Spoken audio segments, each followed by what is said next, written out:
di awal tadi ya, kita sudah mempelajari memahami lansia ya, dan juga mempelajari cara menghadapi lansia yang sulit merubah perilaku. Nah, untuk selanjutnya kita akan melakukan diskusi ya terkait pelayanan lansia. Saya akan membagi 3 kelompok ya. Di sini kita akan membagi 3 kelompok. Nah, tugasnya adalah kita akan berdiskusi dengan anggota kelompoknya. Nanti saya akan beri waktu hanya 5 menit untuk memecahkan masalah terkait permasalahan tentang nenek A ya. Nanti kelompok ketika masing-masing kelompok nanti akan mencari jawaban dari permasalahan tersebut. 1 soal untuk 1 kelompok. Berarti ada 3 kelompok itu ada 3 soal. Setelah selesai perwakilan kelompok ya memberikan pendapatnya, bila perlu kelompok lain bisa memberikan tanggapan ya atau masukan atas jawaban kelompok yang lain. Silahkan dibagi ya ibu-ibu ya kelompoknya. Silahkan diskusi ya, tentang saya akan membagikan ibu ini. Nah, saya akan membagikan lembar kerja tentang lembar kerja tentang kasus nenek A ya. Tolong ya. Nah, coba sekarang diskusikan bersama anggota kelompoknya. Coba kalau sudah ya. Sudah, ini sudah 5 menit ya. Kalau sudah, karena waktunya cuma 5 menit ya. Setiap kelompok memberikan pendapat atau jawaban atas pertanyaan pada kasus yang pada di lembar kerja pada kasus nenek A ya. Saya mulai di kelompok 1 ya. Oke, kelompok 1 siapa yang akan menyampaikan pendapatnya? Ibu Aulia. Coba, termasuk lanjut usia yang seperti apa sih nenek tersebut? Apa ciri-cirinya? Termasuk lanjut usia tua, cirinya berumur 75 tahun sampai 90 tahun. Ya, baik ibu-ibu. Ada yang menanggapi?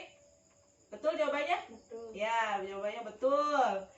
Dari jawaban kelompok 1 ada yang menambahkan lagi nggak? Betul ya? Ya, benar. Kenapa? Karena dalam cerita tersebut nenek A usianya adalah 76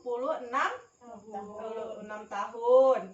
Ya, karena kategori lansia yang sudah kita bahas, 76 tahun berarti termasuk kategori lansia tua. Kenapa? Ciri-cirinya umurnya lansia tua itu antara 75 tahun sampai 90 tahun. Oke, terima kasih kelompok 1 untuk jawabannya.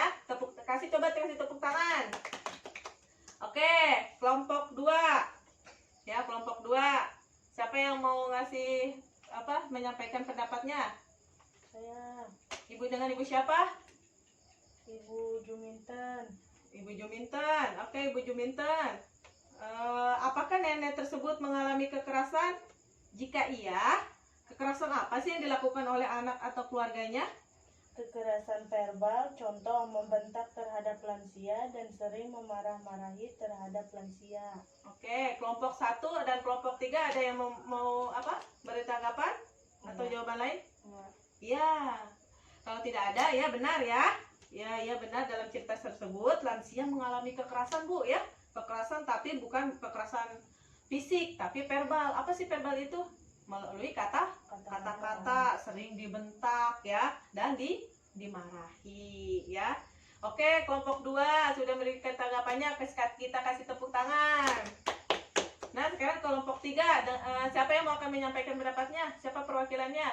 Saya. Ibu siapa? Ibu Sari. Ibu Sari ya. Ibu Sari. Nah,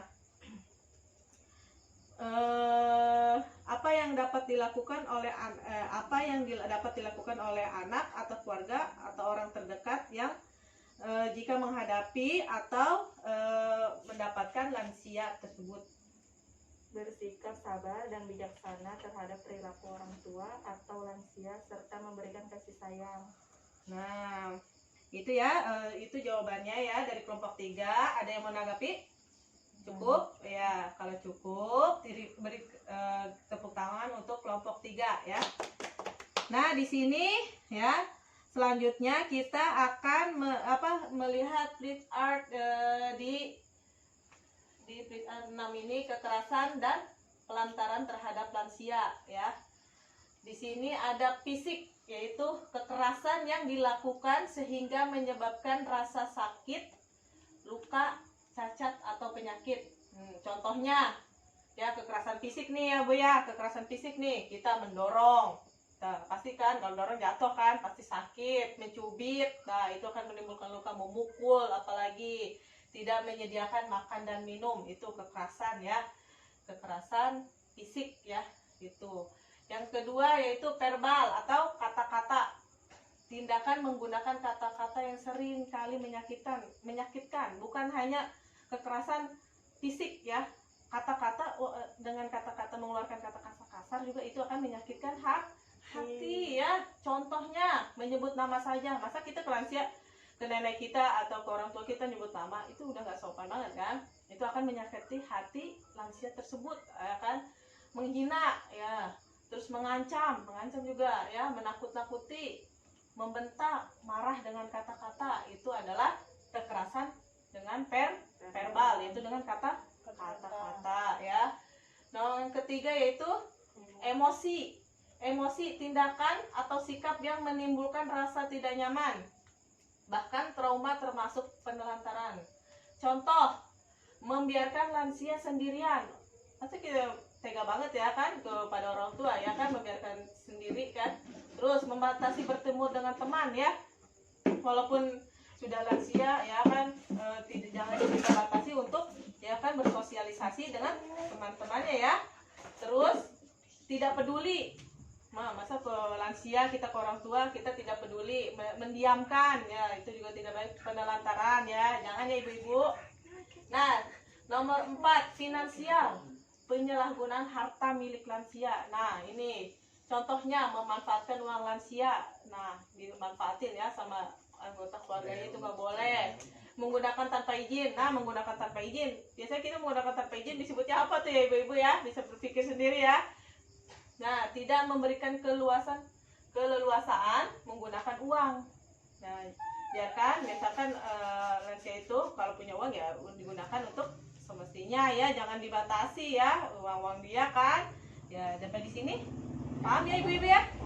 Nah, kalau sudah paham ya, saya ucapkan terima kasih ya. Mudah-mudahan bermanfaat ya. Ya. Terima kasih. Assalamualaikum warahmatullahi wabarakatuh. Waalaikumsalam warahmatullahi wabarakatuh.